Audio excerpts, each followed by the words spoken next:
இன்னைக்கு நம்ம பார்க்க போகிறது மரவள்ளி கிழங்கு ஸ்டார்ச் எப்படி செய்யலான்னு. Hello friends, welcome to Kitchen2Plate. வாங்க வீடியோக்குள்ளே போகலாம். தேவையான பொருட்கள் மரவள்ளி கிழங்கு மட்டும்தான். இந்த மாதிரி ஒரு மரவள்ளி கிழங்கை நல்லா வாஷ் பண்ணிவிட்டு தோலெல்லாம் சீவிக்கோங்க.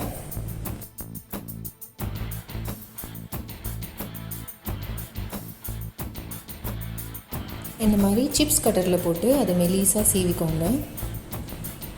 அப்போ தான் இதை மிக்ஸி ஜாரில் போட்டு அரைக்கும் போது நல்லா நைஸாக அரையும். மரவள்ளி கிழங்கு டாப்பியோக்கா இல்லை கசாவான்னு சொல்லுவாங்க. இது நம்ம தமிழ்நாட்டில் கேரளாவில் நிறைய கிடைக்கும். இதோட உற்பத்தியும் கோயம்புத்தூர், சேலம், அப்புறம் கேரளாவில் சில ரீஜன்ஸில் நடக்குது.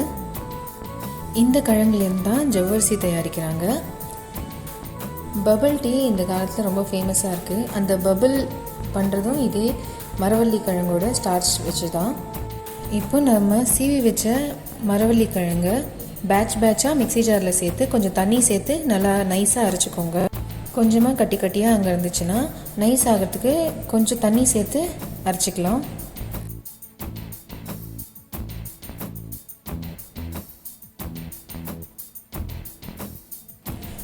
ஒரு சீவ் வச்சு நம்ம அரைச்சதை வடிகட்டிக்கோங்க.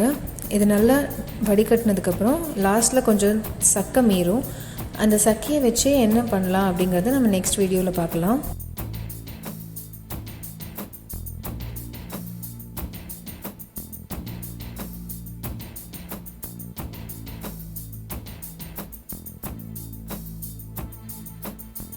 இது வரைக்கும் நீங்கள் எங்கள் சேனல் சப்ஸ்கிரைப் பண்ணலன்னா ப்ளீஸ் சப்ஸ்கிரைப் பண்ணுங்கள். கூடவே அந்த பெல் ஐக்கானையும் தட்டி விட்டுருங்க.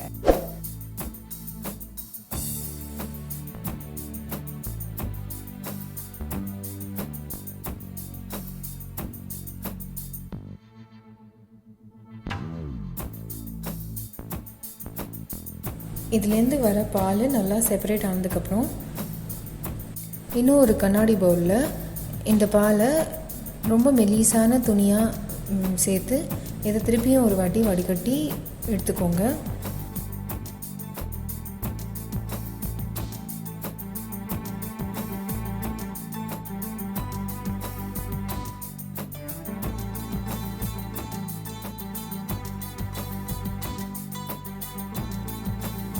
இதுலேருந்து இருக்கிற பால் நல்லா எக்ஸ்ட்ராக்ட் ஆகிற மாதிரி அழுத்தி புழிஞ்சு வடிகட்டிட்டு இதை ஒரு 4 மணி நேரம் போல் அதே கிளாஸ் பவுலில் செட் ஆகிறதுக்கு விட்டுடுங்க.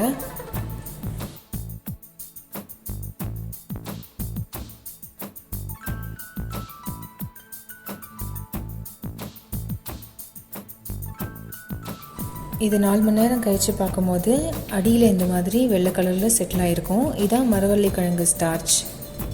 இதை எப்படி இப்போ செப்பரேட் பண்ணுறதுன்னு பார்க்கலாம்.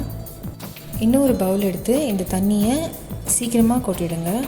அப்போ தான் அந்த ஸ்டார்ச்சில் இருக்கிற தண்ணி சேர்ந்து வெளில வராமல் இருக்கும். ஸ்டார்ச் அப்படியே கீழே கெட்டியாக தங்கிடும்.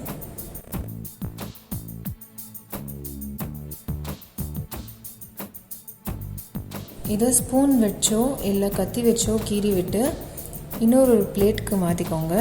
மாற்றிட்டு இந்த மாதிரி கையால் அதை பொடி பண்ணிக்கோங்க.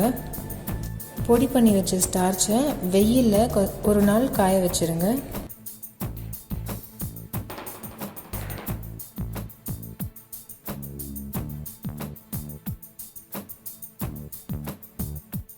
இது வரைக்கும் நீங்கள் எங்கள் சேனல் சப்ஸ்கிரைப் பண்ணலன்னா ப்ளீஸ் சப்ஸ்கிரைப் பண்ணுங்கள். கூடவே அந்த பெல் ஐக்கானையும் தட்டி விட்டுருங்க.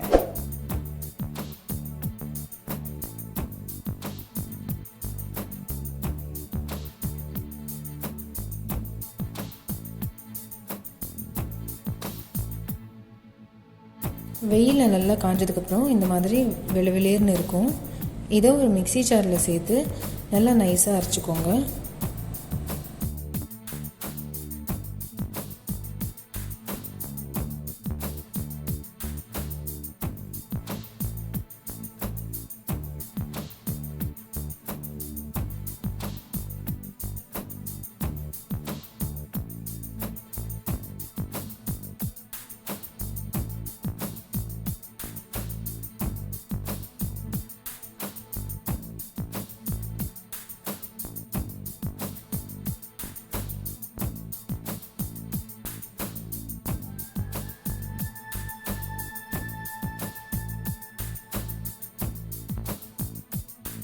தொட்டு பார்த்தீங்கன்னா கையில் ஒட்டுற மாதிரி நைஸாக கார்ன்ஃப்ளவர் மாவு மாதிரியே இருக்கும். இந்த மாவு வச்சு நெக்ஸ்ட்டு என்ன செய்யலாங்கிறது நம்ம அடுத்த இந்த ரெசிபியை ட்ரை பண்ணி பார்த்துட்டு எப்படி வந்ததுன்னு எங்கள் கமெண்ட் செக்ஷனில் சொல்லுங்கள். பிடிச்சிருந்தா எங்கள் சேனலை சப்ஸ்கிரைப் பண்ணுங்கள். அப்படியே ஃப்ரெண்ட்ஸோடையும் ஷேர் பண்ணிடுங்க.